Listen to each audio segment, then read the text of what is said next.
All right, we are now being joined by Phil Davis. We'll begin with a few questions from the media. Darnell, your line is now live. Hi, Phil. This is Darnell Praval with MMA Island. Out of the competitors in this competition, who do you feel would be your toughest test? My toughest test, honestly, it's sort of cliche, but I want to say Nemkov. I think he's a champion for the reason. He's a tough cat, and he's the guy to beat. He is the guy to beat, the champion. I want to have the light heavyweight belt, and after that, then clean up the rest of the tournament. And one more question, Phil. How has the stock market been treating you ever since your last interview? Funny you should ask. I was just upstairs looking at it. It's just been big. I was probably over invested in big tech, and obviously, I actually got my money out before it went crazy downward. So now I'm actually looking into some other things to invest in. Nate, go ahead. Just going off of that, sir, what other things can you give us some good stonk picks going forward? Yeah. So right now I'm also looking into what exactly Biden's what's his plan he just announced earlier and signed for.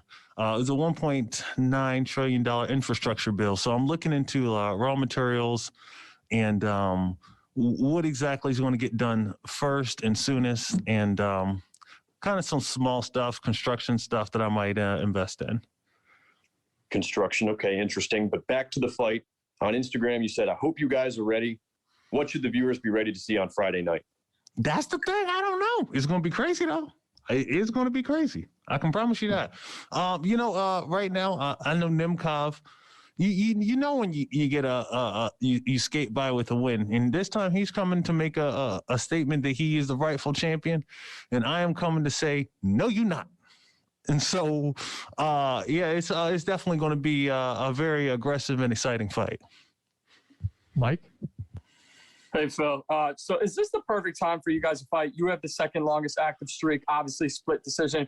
Didn't go your way last time. You said he's champion for a reason. Do you feel like everything lined up for this to be the perfect time for you guys to run this back? See, you feel it. That's why you would even ask a question like, because you feel it. You know what I'm saying? Yep. You feel that. You put it out there. I was already thinking it, but you felt it too. So you know it's real. You know what I mean? I felt it. You felt it. It's real. I look back at that loss and I'm like, hey, I never wish I would lose, but at the same time, I do feel like it adds a little bit more theatrics to this moment and how sweet it will be to win the belt back from a very close decision and in such an amazing light heavyweight tournament. Cliche media question is my last one. More important to win this rematch or to get your belt back? It's the same one. It's the same fight. Belt back.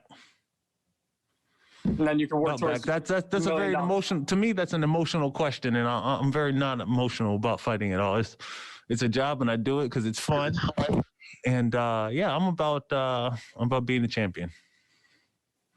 Thanks, Phil. All right, Dylan. Hey there, Phil. Appreciate you making some time. Yeah, you bet. I just wanted to ask with the dialogue of this being part of a Grand Prix, and I've talked to a couple fighters who have captured both lineal championships and Grand Prix titles, and it seems like that Grand Prix title almost supersedes the divisional hardware in a certain regard. Is that a sentiment you share? Should you get the ideal outcome and end up winning this entire Grand Prix? Well, the last time I was in a light heavyweight tournament, that was more difficult than a 5-round fight. That's for sure. That's for certain. So there's that. However, that is not this tournament. This tournament is for sure absolute craziness. So, yes, beating Nemkov and winning the belt will be a special thing, a special moment, and I'll be extremely excited. But this tournament is it has too many of the who's, and this will be one to be remembered. Alex? Hi, Phil. So you only fought once in 2020, and the last time you only fought once was in 2011. I just wanted to know if only fighting once had any effect on your mentality, on your just any effect on you at all. I don't. You know, honestly, I don't think so. Luckily for me, you know, I keep myself very active in the gym. I don't think I ever was. My weight was never out of control. I stay fairly close to weight. I don't even check weight. I can look in the mirror and tell where I'm at pretty within a pound or two. So, you know, I manage my weight well. I stay in the gym. I put on just a little bit of muscle, and I'm just constantly cleaning up my technique and build new skills. So I don't feel like I lost anything. I might have actually extended my career just by having less damage, more technique, right? And you know, I just made the most out of 2020, which was a very disappointing year for a lot of people in a lot of different ways. And I feel like I was blessed in the sense that I was able to turn that into a positive for myself. Awesome. Thank you. Yes. All right, Max. Hi, Phil. I'm Max Morales from MMA Pit. And you have this rematch with Nemkov and a chance of potential rematches with Anthony Johnson and Ryan Bader. That's something adding flavor to the Grand Prix, or only the belts in mind for you? And is there some sort of dream final for you? Yeah, you know, all of those matchups are, you know, all of those matchups are freaking awesome. I am definitely motivated to avenge a loss, but in all things, I am just more motivated about winning this tournament because this is it has some of the who's who of the sport, of the light heavyweight division. And, you know, whoever wins this, the fans will go down and say, man, that guy is freaking awesome. You went head to head with all the killers in this division. And given your career, with thinking on a victory of these Grand Prix, what would you do with that belt? Would you pursue a double championship, or what would it be in your mind? What would be on my mind?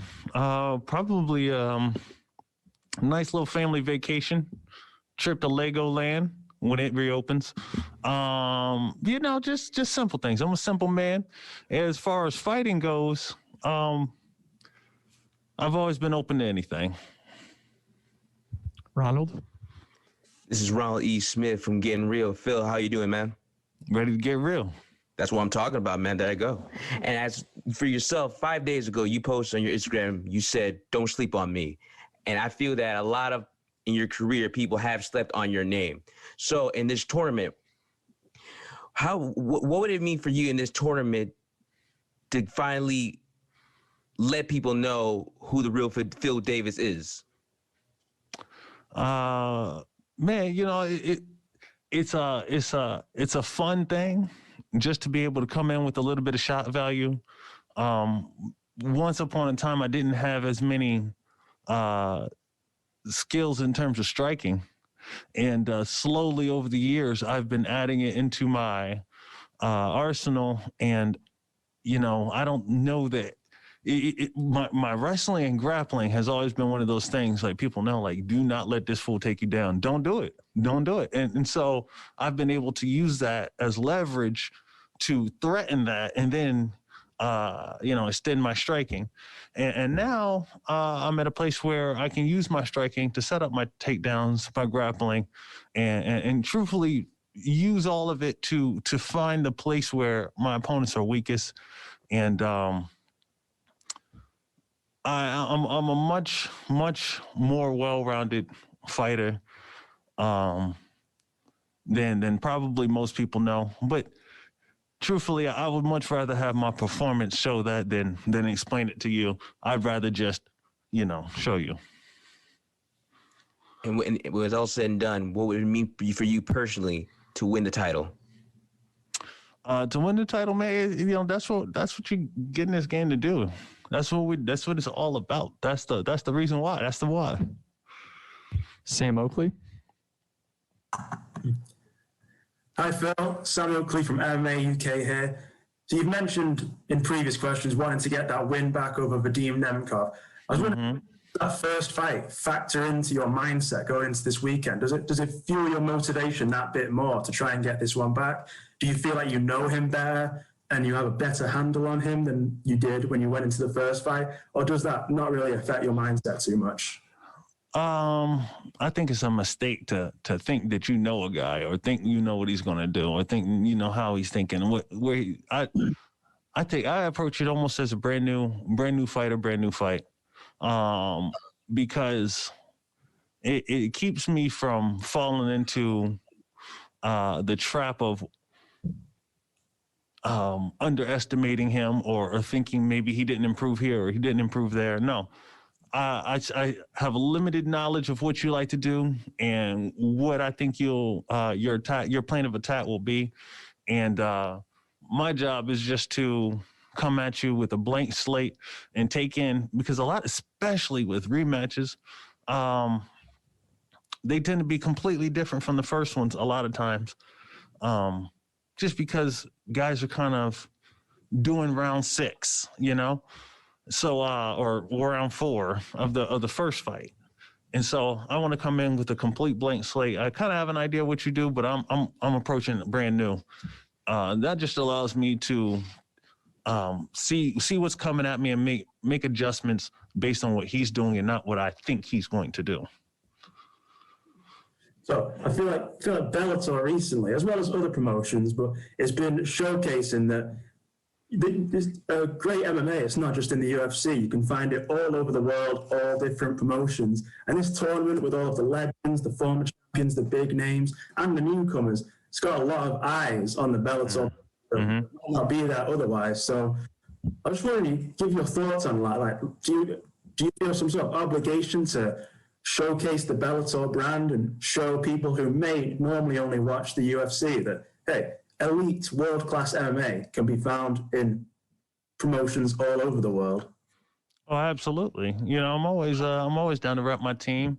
I rep the Bellator banner. This is my family. And yeah, absolutely. We have some of the best fighters in the world. Definitely the best light heavyweight division. This is the best light heavyweight tournament ever. All right, last one here. Go ahead, Will. Hey, Phil. You've had a amazing career so far, and it seems like in Bellator, the judges just haven't been very nice to you, and you've come out on the wrong end of 3 out of 4 split decisions, and a couple of them, the media thought that you did win.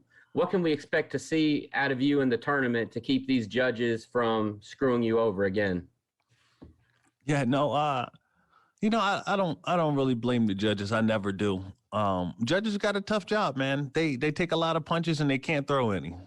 They got a tough job. I think it's up to me to end it in regulation or make such a one-sided fight that pretty much everybody knows who won. All right. Thanks for the time, Phil. Thank you, everybody.